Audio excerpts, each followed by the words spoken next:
So with the kind of pressures of urbanization that we're talking about, the management becomes a challenge, and new development projects and new infrastructure development efforts in particular have been issues that we have seen in recent years.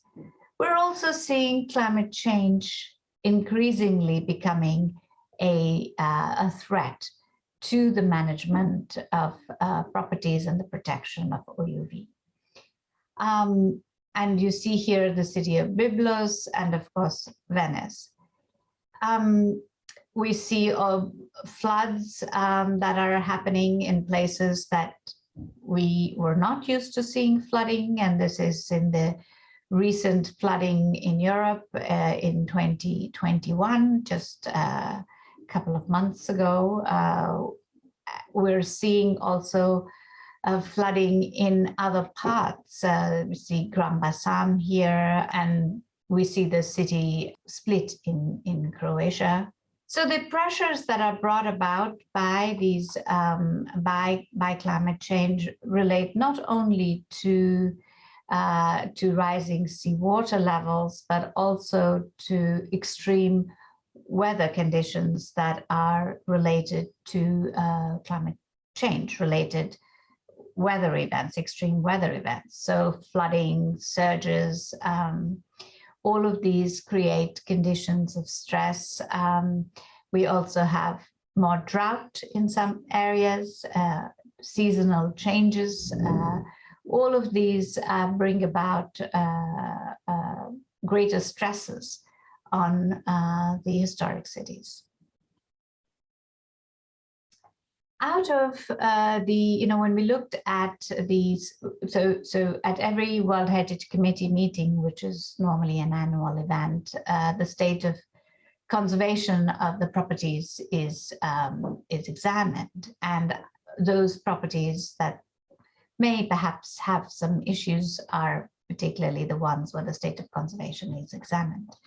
So out of the 131 reports that were examined, 42 concerned coastal and port World Heritage cities between 2017 and 2019.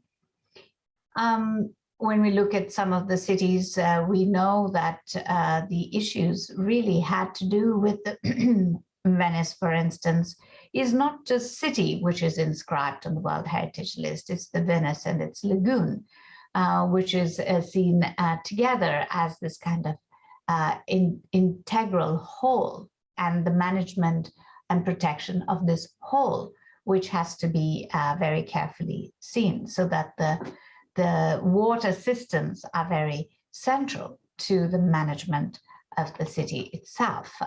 If you look at the city of Lamu in Kenya, again, the port and the conservation issues are not just about managing the built form of the city, but also looking at the solid waste issues or the land conversion issues, the infrastructure issues, which have so much to do with it as a port city, the deterioration that affects it.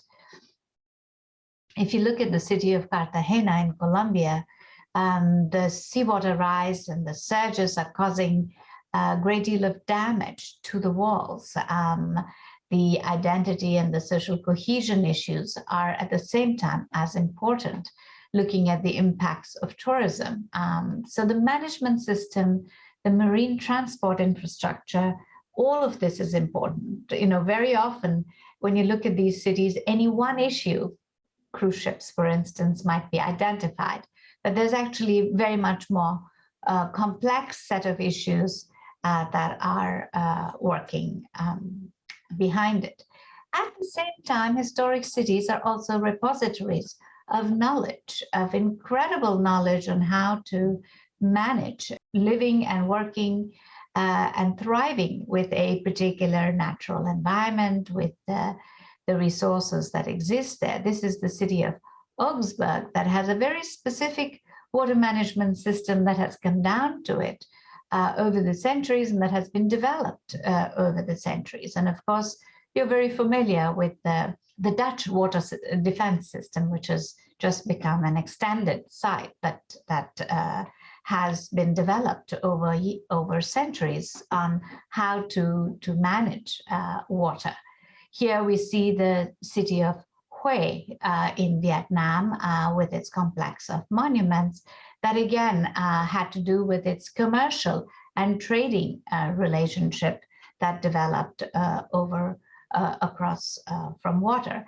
And this is in Bahrain, the Pearling site in Bahrain, which is a testimony of the kind of development that happened with a very specific kind of commercial activity where the resources from the water were used for the livelihoods of the people.